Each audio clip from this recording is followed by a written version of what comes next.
नमस्कार दोस्तों, स्वागत है आपका मेरे चैनल पे। दोस्तों आज हम बात करेंगे 2021 के अंदर कौन से वो वेपन प्लेटफॉर्म है जिसे इंडिया इंडक्ट कर सकता है और ये इंडिया के लिए बहुत ही ज़्यादा इंपॉर्टेंट होंगे। तो चलिए दोस्तों शुरू करते हैं। तो दोस्तों सबसे पहले बात करेंगे MH-60R हेलीकॉप्टर की। जब यूएस प्रेसिडेंट डोनाल्ड ट्रंप ने 2019 में इंडिया में विजिट किया था तो दोनों कंट्रीज ने एक डील साइन की थी $2.6 बिलियन के अंदर, जिसके तहत इंडिया को 24 MH-60R सी हाक हेलीकॉप्टर सप्लाई किए जाने हैं इंडियन नेवी के लिए। और दोस्तों इस साल हमें पहला हेलीकॉप्टर डिलीवर कर दिया जाएगा और इस MH-60R हेलीकॉप्टर मिलने से इंडियन नेवी के पुराने हो रहे सी किंग एंटी सबमरीन हेलीकॉप्टर को रिप्लेस किया जाएगा, जो हमने 1970-80 के दशक के अंदर खरीदे थे। जहां तक दोस्तों इस हेलीकॉप्टर के वेपन सिस्टम की बात है तो ये AGM-114 हेलफायर मिसाइल से लैस होगा। साथ ही इसके अंदर कोंग्सबर्ग नेवल स्ट्राइक मिसाइल भी होगी, जिसके अंदर सी स्किमिंग की कैपेबिलिटी है और एक प्रूवन एंटी शिप रोल निभा सकती है। और इसके अलावा रेथियोन का MK-54 टोरपीडो भी इसके अंदर लगा होगा। इसके अलावा इन हेलीकॉप्टर के अंदर सबसे एडवांस प्रिसीजन किल वेपन सिस्टम यानी कि APKWS जो कि लेजर गाइडेड रॉकेट हैं वो भी लगे होंगे। ये किसी भी टारगेट को पूरी एक्यूरेसी के साथ में डिस्ट्रॉय कर सकते हैं और कोलैटरल डैमेज भी सबसे कम रहता है। और इसके जो निर्माता है यानी इसे बनाने वाले BAE सिस्टम का कहना है कि ये सिस्टम प्रीसीजन को रीडिफाइन करता है और लो कॉस्ट सर्जिकल स्ट्राइक की कैपेबिलिटी देता है। इसके अलावा दूसरा वेपन सिस्टम होगा दोस्तों नेवी के लिए P-15B डिस्ट्रॉयर। दोस्तों ये INS विशाखापट्टनम क्लास के हैं, प्रोजेक्ट 15B डिस्ट्रॉयर भी कहलाते हैं और ये अभी सी ट्रायल से गुजर रहे हैं।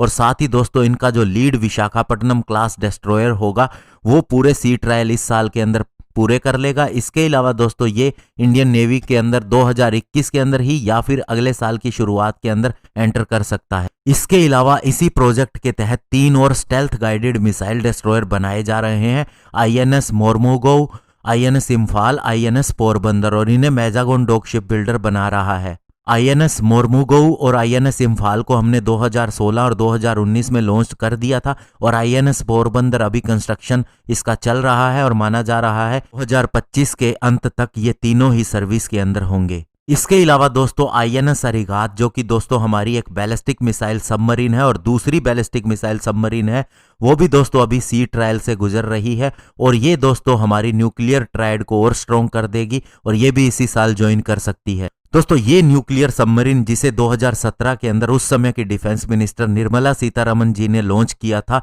ये 12 K-15 मिसाइल और 4 K-4 submarine launched ballistic missile लेके जा सकती है। और K-15 मिसाइल की रेंज 750 किलोमीटर है और K-4 मिसाइल की रेंज 3500 किलोमीटर तक है। इसके अलावा दोस्तों लाइट कॉम्बैट हेलीकॉप्टर भी हमें मिल सकते हैं। इंडियन एयरफोर्स के लिए माना जा रहा है कि वह HAL के साथ में कॉन्ट्रैक्ट साइन कर सकती है इस locally developed light combat helicopter के लिए। और डील की एक्सपेक्टेशन को देखते हुए HAL ने ऑलरेडी 5 ऐसे नए हेलीकॉप्टर को बनाना शुरू कर दिया है और ये बात HAL के चेयरमैन R माधवन ने एक इंटरव्यू के दौरान कही थी और उन्होंने कहा था कि केवल एक कॉन्ट्रैक्ट पे साइन करने हैं, पहले 15 हेलीकॉप्टर हम इमीडिएटली सप्लाई कर देंगे। और ऐसा उन्होंने इसलिए कहा क्योंकि HAL की मनी से ही उन्होंने 9 हेलीकॉप्टर की स्ट्रक्चर ऑलरेडी बना दी है और इन्हें केवल और केवल इक्विप्ड करने की जरूरत है और उन्हें कम से कम सिर्फ 6 महीने लगेंगे इसे डिलीवर करने में। और ऐसा पहली बार होगा HAL के पूरे कैरियर के अंदर कि जब डिलीवरी एडवांस में ही हो जाएगी यूजर को।